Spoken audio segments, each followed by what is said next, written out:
People, welcome back to my channel Tej life bytes. ఈ రోజు వీడియోలో తిరుమల శ్రీ వెంకటేశ్వర స్వామి వారి మెట్లు చరిత్ర మరియు విశిష్టత గురించి వివరంగా తెలుసుకుందాం. తిరుమల శ్రీవారి దర్శనానికి భక్తులు పాదయాత్రగా ఉపయోగించే మెట్లు అనేవి తిరుమల మెట్లుగా ప్రసిద్ధి. వీటికి శతాబ్దాలుగా చరిత్ర ఉంది. ఈ మెట్లు తిరుపతి నుండి తిరుమల వరకు ఉన్న పర్వత దారిలోని మెట్లే.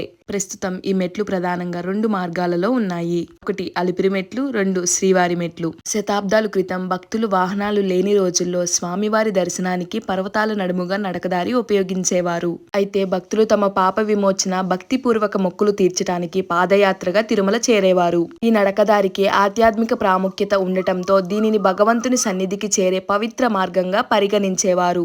శ్రీ వెంకటేశ్వర స్వామి తిరుమల కొండపై కలియుగం కోసం స్థిరంగా నివాసం ఏర్పరచుకున్న తర్వాత ఈ మార్గం భక్తుల భక్తి సాక్షిగా మారింది. పురాణానుసారం శేషాచల పర్వతాలు శేషనాగుని అవతారంగా గుర్తించబడ్డాయి. స్వామివారు భక్తులకు దగ్గరగా ఉండాలని కోరడంతో ఈ పర్వతంపై నివాసం ఏర్పరిచాడు. అలానే భక్తులు పాప విమోచన కోసము మొక్కులు తీర్చుకోవటానికి, స్వామి సేవకు తమ శరీరం శ్రమించటం కోసం ఈ నడకదారిని ఎంచుకుంటారు. మెట్లు మార్గంలో విశేషాలు: గాలిగోపురం, హనుమంతుని విగ్రహం, పథకాల బోర్డులు, జలవానరులు.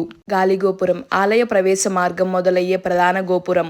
హనుమంతుని విగ్రహం మార్గంలో భక్తులకు ధైర్యం కలిగించటానికి. పథకాల బోర్డులు శ్రీవారి నామస్మరణతో కూడిన బోర్డులు భక్తులను స్ఫూర్తిపరచటం కోసం. జలవానరులు కొన్ని చోట్ల విశ్రాంతి, తాగునీటి సదుపాయాలు. అలానే ప్రతి మెట్టు ఎక్కుతూ ఓం నమో వెంకటేశాయ అని జపించటం వలన పాపాలు పోతాయని నమ్మకం. భగవంతుణ్ణి శ్రమతో చేరటం ద్వారా నిజమైన భక్తిని చాటవచ్చని భావన. అలానే మరికొందరు భక్తులు మెట్లను మోకాళ్ల మీద ఎక్కుతూ మొక్కు తీర్చుకుంటారు. శ్రీవారి మెట్లు విశిష్టత ఏంటో తెలుసుకుందాం. అయితే శ్రీవారి మెట్లు శ్రీనివాస మంగళం లేదా నందన ప్రాంతం నుంచి ప్రారంభమవుతాయి. ఈ మెట్ల సంఖ్య సుమారు 2350 వరకు ఉంటాయి. అంటే సుమారు 2 నుంచి 3 కిలోమీటర్ల వరకు దూరం ఉంటుంది. తక్కువ ఎత్తు మరియు తక్కువ దూరం కావటంతో త్వరగా స్వామి దర్శనం కోసం వేగంగా చేరదలిచిన వారు ఈ మెట్లు ఉపయోగిస్తారు.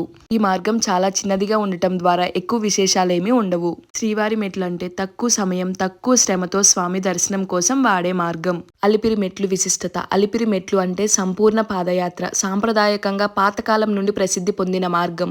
తిరుమల మెట్లు చరిత్ర: తిరుమల శ్రీవారి ఆలయం వరకు చేరటానికి తూర్పు వైపు నుండి నడకదారి ద్వారా వెళ్లే దారిని శ్రీవారి మెట్లు అంటారు. ఈ మెట్లు మొత్తం సుమారు 3550 మెట్లు లేదా దాదాపు 9 కిలోమీటర్లు ఉంటాయి. ఇవి అలిపిరి నుంచి మొదలయ్యి తిరుమల దేవస్థానం వరకు నడిచే భక్తులకు ఆధ్యాత్మిక ప్రయాణంగా మారతాయి.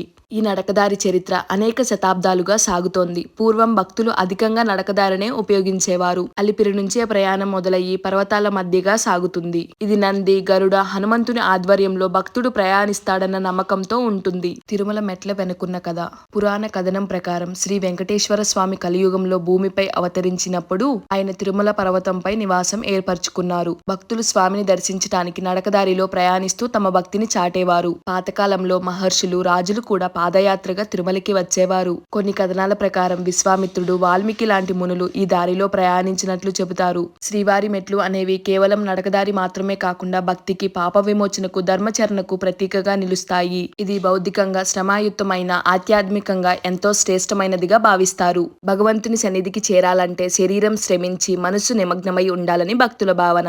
Thanks for watching Tej life bytes. ఇలాంటి మరెన్నో డివోషనల్ స్టోరీస్ కోసం తేజ్ లైఫ్ బైట్స్ ని లైక్ చేసి, షేర్ చేసి, సబ్స్క్రైబ్ చేసుకుని పక్కనే ఉన్న బెల్ ఐకాన్ ని యాక్టివేట్ చేసుకోండి.